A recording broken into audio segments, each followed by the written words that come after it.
하나님의 말씀 사무엘하 5장 9절에서 12절까지 보겠습니다. 9절 말씀부터 하나님의 말씀을 우리 함께 읽습니다. 다윗이 그 산성에 살면서 다윗 성이라 이름하고 다윗이 밀로에서부터 안으로 성을 둘러싸으니라. 만군의 하나님 여호와께서 함께 계시니 다윗이 점점 강성하여 가니라. 또한 히람이 다윗에게 사절들과 백향목과 목수와 석수를 보내매 그들이 다윗을 위하여 집을 지으니 다윗이 여호와께서 자기를 세우사 이스라엘 왕으로 삼으신 것과 그의 백성 이스라엘을 위하여 그 나라를 높이신 것을 알았더라. 네.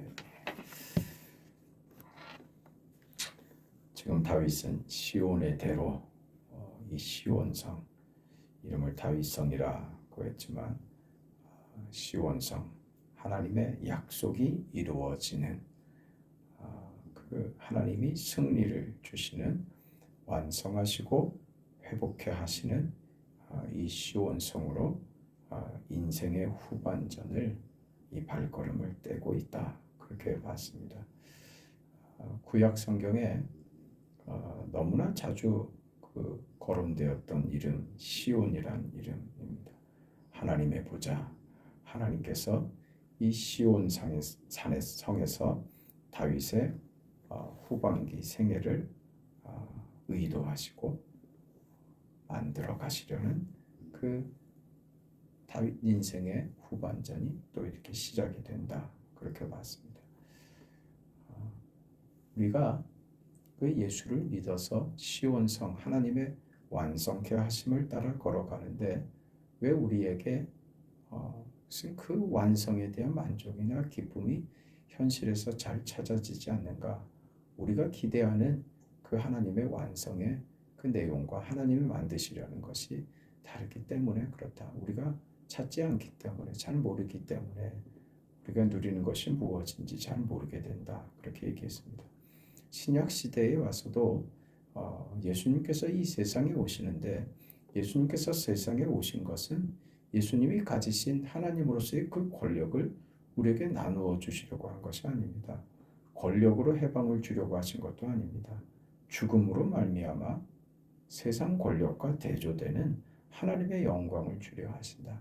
그게 하나님이 인생에게 찾아오셔서 베푸신 구원입니다.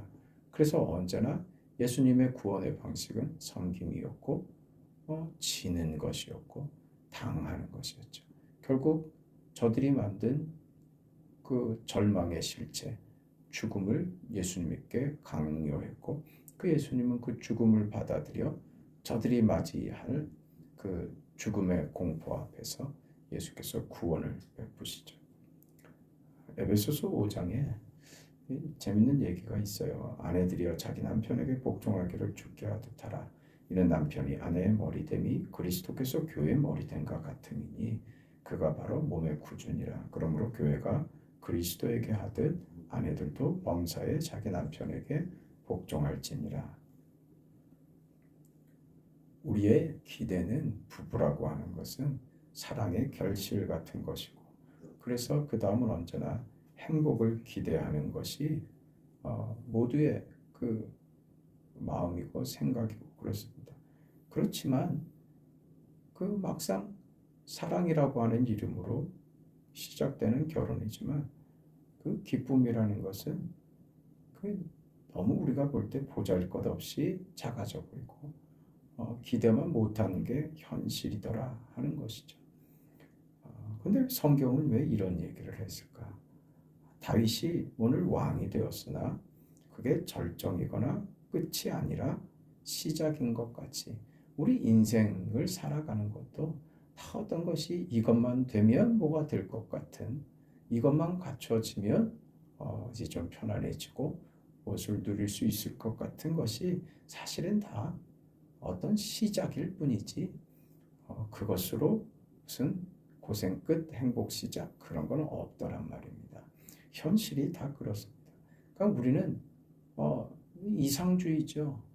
왜 그렇지 않으면 살아낼 자신이 없으니까 이상적이 될 수밖에 없습니다. 그런 환상을 꿈꿉니다. 그러나 사랑이 환상이 아니라는 것을 우리는 금방 배웁니다. 환상이 아닙니다. 다 이런 것들은 우리가 현실을 사는 이런 내용들은 다 무슨 시작입니다.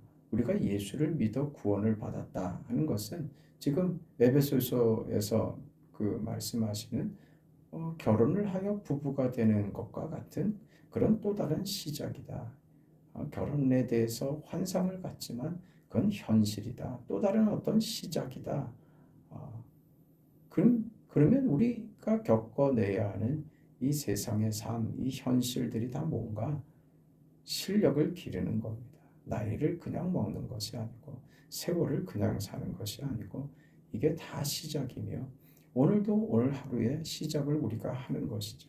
근데 늘 반복되고 똑같은 것 같고 다를 것 없는 것 같지만 하나님은 그 속에서 우리를 키우려고 하시고 어느 자리까지 하나님의 형상이 완성되는 자리까지 우리를 목적하고 계신다 이거죠. 근데 우리는 현실을 살면서 이상대로 되지 않고 환상대로 되지 않죠. 그래서 이게 실제적으로 배워야 하는 자리라는 것을 자꾸 놓칩니다. 뜻대로 되지 않으니까 화가 나죠. 실력이 없으니 원망과 불평이 분노가 쌓이고 이게 해결되지 않습니다. 마음에 들지 않는 게 너무 많습니다. 왜 그렇습니까? 찾아오는 어려움들, 들이닥치는 현실의 고난들은 사실은 너무 큽니다. 그리고 한 번에 하나만이 아니라 한 가지도 벅차고 버거운데 대책이 없이 밀려 들어오죠. 그리고 그거를 버텨내고 어떻게 해결할 그럴 대책이 그럴 힘이 우리에게 없습니다. 그럼 화가 나죠. 도대체 나한테 더 이상 어떡하라는 거냐고. 나한테 내가 더 이상 얼마까지 더 참아줘야 되느냐. 그렇게 되죠. 이게 현실이고 이게 에베소서의 표현대로 하면 그게 결혼이라는 거예요. 우리 현실에서 우리가 살아가는 삶이라는 겁니다. 그게 무엇과 같다고요? 교회와 같다고. 그리스도와의 연합과 같다고 지금 그런 얘기를 하시는 거예요. 그러니까 필요 없는 것이 아닌 거죠. 그게 시작이라고. 우리는 환상이었고 그렇지 않아서 화가 나는데 그게 시작이랍니다. 지금 다윗이 통일 왕국의 왕이 되는 것이 이 시작이라는 말입니다. 무엇을 결정해야 될지도 언제 해야 될지도 어떻게 해야 될지도 우리는 사실 잘 모릅니다. 최선을 다하지만 잘 되지 않고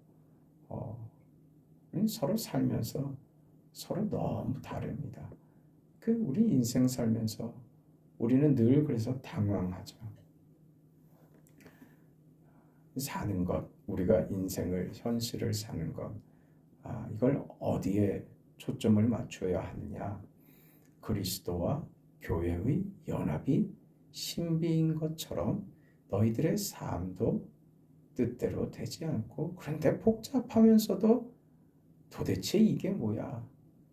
하는데 거기서 하나님이 뜻을 이루시고 우리를 키워가신다고 하는 신비로운 겁니다. 우리가 예수를 믿고 예수를 그리스도 구주로 영접하는 순간에 주님께서는 우리 생애에 주님 자신을 내어주십니다. 주님을 부르면 찾아오는 것이 아니라 못나고 생각 없고 잘못하고 있는 나에게 주님께서 늘 같이 하고 계신다는 말입니다. 기가 막히죠. 자신을 내어주어서 우리가 하는 모든 수준과 모든 일에 예수께서 동참하십니다. 그리해서 그 예수님의 그 수준대로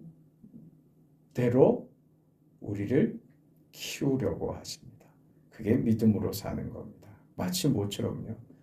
부부가 되는 것처럼 그렇다 이겁니다. 바벨론의 포로가 되는 이스라엘.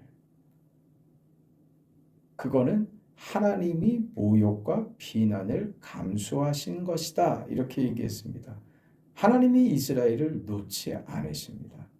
쉽게 해결하지도 않으십니다. 이게 우리 신앙의 신비입니다. 우리를 항복시키시며 우리 자신이 실력으로 구체화되기를 원하시는 거예요. 그래서 인생을 사는 겁니다. 현실을 사는 거예요. 그래서 무엇을 갖추라고요? 예수 믿는 자로서의 그 실력을 갖추라 이 말입니다. 넉넉히 이길 수 있는 자의 자리까지 우리가 자라나야 된다. 그게 하나님의 뜻이다. 내 고백과 내 기대에 쉽게 답해 주기를 바라지만 우리가 경험하죠. 상대가 내 마음대로 쉽게 말을 들어줍니까? 안 들어주죠. 그걸 통해서 배우는 거예요. 쉽게 되는 것 아니다. 누구도 내 마음대로, 내 소원대로, 내가 요구하는 대로 책임을 져주지도 않고 답을 내주지도 않다고요. 그 현실에서 배우는 겁니다. 원하는 대로, 내가 하고 싶은 대로, 내 소원대로 다 할 수 없는 현실 말입니다. 거기서 배우는 겁니다. 모든 병을 고치고 모든 마음을 달래고 늘 눈에서 광채가 내고 그렇게 할 수 없는 겁니다. 뻔한 사실이죠. 문제는 우리가 어떤 마음을 품냐 하면 왜 나는 다른 사람만 못하는가? 근데 사실은 다 똑같습니다. 우리가 저 사람의 인생을 안 살아봐서 그렇지 모두가 다 복잡하고 고단한 인생을 사는 겁니다. 그 인생 속에서 배워야 한다고요. 뭘 배워야 할까요? 우리는요, 이 현실 속에서 쉽게 비겁해집니다. 그 비겁함을 극복해야 된다. 이걸 배워야 하는 거예요. 이게 실력입니다. 비겁한 게 뭘까요? 원망하고 분노하는 겁니다. 원망하고 분노하는 게 뭘까요? 이게 왜 비겁일까요? 자기가 져야 할 책임을 상대방에게 돌리는 것을 비겁하다 그러는 겁니다. 그러니까 우리는 왜 너는 나를 힘들게 해? 왜 너는 나를 어렵게 해? 왜 나의 마음 하나 알아주지 않고 왜 너는 왜 나에게 이렇게 짐이 돼? 우리는 다 벗어나고 싶죠. 그래서 분노하죠. 이게 우리가 배워야 할 거라고요. 내 몫으로 알고 책임질 줄 아는 것. 이게 쉽지 않습니다. 쉽지 않은 겁니다. 그래서 아내는 남편에게 순종하고 남편은 아내를 사랑하라 그러는 겁니다. 이게 과정이라는 거예요. 무슨 지위를 얘기하는 것이 아니고 높낮임을 얘기하는 것이 아니고 누구는 어느 자리 누구는 어느 자리 그런 게 아니고 이 과정이라는 거예요. 과정이 힘들다는 겁니다. 우리 인생을 살면서 우리 현실에서 우리 겪어내는 게 쉽지 않습니다. 사람을 상대한다는 것처럼 어려운 일이 없습니다. 그 어려운 과정을 어떤 사람은 사랑하는 것으로 어떤 사람은 순종하는 것으로 그러니까 각자의 상대적인 위치에서 자기 것을 할 줄 아는 것 그게 실력이라고요. 그 실력을 갖추라 그렇게 얘기하는 겁니다. 그러니까 우리가 무슨 원망을 하고 소리를 지르고 하는 것은 다 뭐예요? 하나님이 우리에게 하시는 일이 무엇인가를 오해하고 있기 때문에 원망이 나오는 겁니다. 하나님이 지금 나에게 뭘 하시는지 상대를 향하여 원망을 쏟아내는 것처럼 하나님 이건 아니지 않습니까? 여기서는 내가 예수 믿고 내가 하나님께 기도하면 이 자리에서 나를 건져 주셔야 맞는 것인데 왜 여전히 이 자리에 있게 하십니까? 이 원망이 오해에서 비롯됐다는 거예요. 하나님은 그 자리에서 널 키워야겠다. 우리는 아니 이 자리만 아니라면 나 뭐든지 할 수 있을 것 같습니다. 이런단 말이죠. 시편 105편에 요셉의 생애에 대해서 짧게 설명이 됩니다. 그가 한 사람을 앞서 보내셨으며 요셉이 종으로 팔렸도다. 그의 발은 착고에 차고 그의 몸은 쇠사슬에 매었으니 곧 여호와의 말씀이 응할 때까지라. 그의 말씀이 그를 단련하였도다. 족쇄와 쇠사슬에 착고에 차였다. 이게 뭡니까? 제한이죠. 최고의 제한입니다. 꼼짝 못하게 만든 거죠. 우리 살면서 느끼는 가장 큰 어려운 분노가 뭐예요? 내가 제한돼 있다고 느끼는 겁니다. 왜 나를 구속해? 상대가 없으면 구속되지 않는 것 같은데 상대가 있어서 구속된단 말입니다. 아니 좀 눕고 싶은데 뭘 걸어요? 나는 하고 싶은 것이 있고 지금은 좀 쉬고 싶은데 사람이 나를 걸어댑니다. 이것 좀 해달라, 저것 좀 해달라. 내 마음대로, 내 뜻대로 하지 못하게 하는 이 결박 말입니다. 매이는 거죠. 이게 몸으로만 매입니까? 생각으로도 매이고. 그건 충분히 내 감정을 지배하기까지 합니다. 고통스럽죠.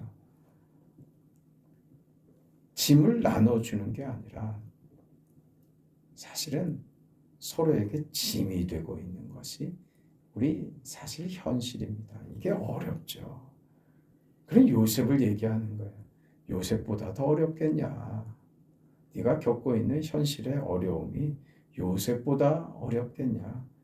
요셉은 형들이 팔아먹은 사람 아니냐? 무고하게 잡혀 들어온 자리에 있는 것 아니냐?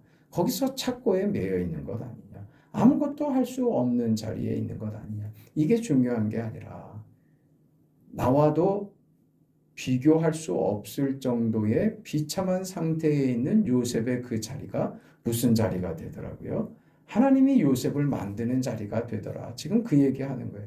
우리 현실 아무리 답답하고 소리 지르고 싶고 하나님 여기만 좀 피해주면 하나님 나 더 잘할 수 있고 하나님께 멋지게 나 설 수 있을 것 같습니다. 늘 이런 얘기를 하는데 하나님은 뭐라고요? 그 자리가 요셉을 키운 자리다 이러시는 거예요. 내가 요셉을 만든 자리다. 다만 요셉을 애굽의 총리로 만든 자리만이 아니라고요. 총리로서의 역할을 할 수 있는 그 실력 말입니다. 그걸 어디서 배웠어요, 요셉이? 감옥에서 배우더라. 이게 기가 막힌 거예요.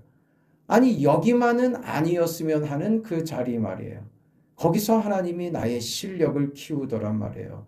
신분을 상승시키는 것만이 아니라 우리의 실력을 거기서 키우더라. 권세와 직위를 주는 것만이 아니라 총리답게 만드는 거죠. 7년 풍년과 7년 흉년을 극복하게 해서 그 지위에서 그가 백관들을 제어하고 그가 그 높은 지위와 신분에서 교훈하는 경지를 어디서 얻었을까요? 어디서 배웠을까요? 그걸 착고에 차인 채로 감옥에 있을 때 배우게 되더라. 쇠사슬의 매인, 정신없는 그 형편에서 요셉을 배우게 하더라. 그게 우리 형편이죠. 너의 그 자리에서 너 그거 억울한 자리 아니고 네가 힘든 만큼 더 훌륭해지고 내가 너를 기뻐하고 그 너의 인생이 위대한 인생으로 가는 그 길이 되고 방법이 된다는 것을 알아라. 성경이 우리에게 주시려는 겁니다. 다윗의 말년에 대해서 그래서 우리가 기대할 수 있는 거예요. 그가 잘못한 것을 알고 있지만 그럼에도 그게 끝이 되지 않는다는 것. 그래서 결국 뭐예요? 다윗의 골리앗 사건이 다윗을 만든 것이 아니라 결국 하나님의 입장에서 봤을 때 언제 다윗이 하나님과 가장 가까웠습니까? 바세바 사건 이후에 다윗은 하나님이 만들려고 하는 그 작품, 그 실력만큼 그만큼 거기서 자라게 돼요.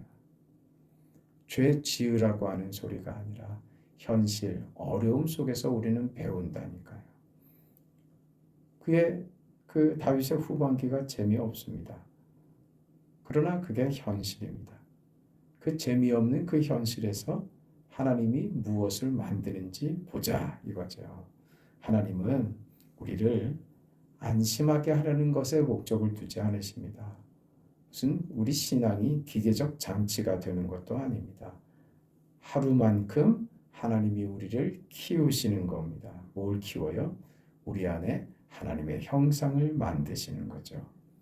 인내를 만드시고 헌신을 만들어내시고 용서와 감사를 만드는 그런 존재가 되게 하신 겁니다. 하나님을 심으시고 하나님으로 자라게 하셔서 하나님의 형상을 보겠다. 그게 우리의 신분이며 우리가 받은 구원입니다. 그래서 이런 것은요, 넉넉해서 되는 게 아니라고요. 실력이 있어야 되는 거라고요. 감사가요. 그게 넉넉해서 감사가 되는 게 아닙니다. 죽음의 사지에서 그 고통 중에서도 감사할 수 있는 사람은 감사합니다. 이게 실력이라는 말입니다. 억지로 되는 게 아닙니다. 매일 단련되고 훈련받고 드디어 하나님이 만족할 만큼 크게 만드십니다. 그때까지 가는 거죠. 이 사실을 아셔야 우리 생활과 우리 기도가 놀라워질 겁니다. 하루만큼 잘하게 했습니다. 오늘 하루 또 더 좋아지겠습니다. 하나님이 기뻐하시는 삶으로 하나님 앞에 서겠습니다. 그 소원에 하나님이 가장 기뻐하시는 우리를 만들려고 하는 그 소원에 하나님이 어찌 응답하시지 않겠습니까? 그 소원대로 되시는 여러분의 복된 하루가 되시기를 주의 이름으로 축원합니다.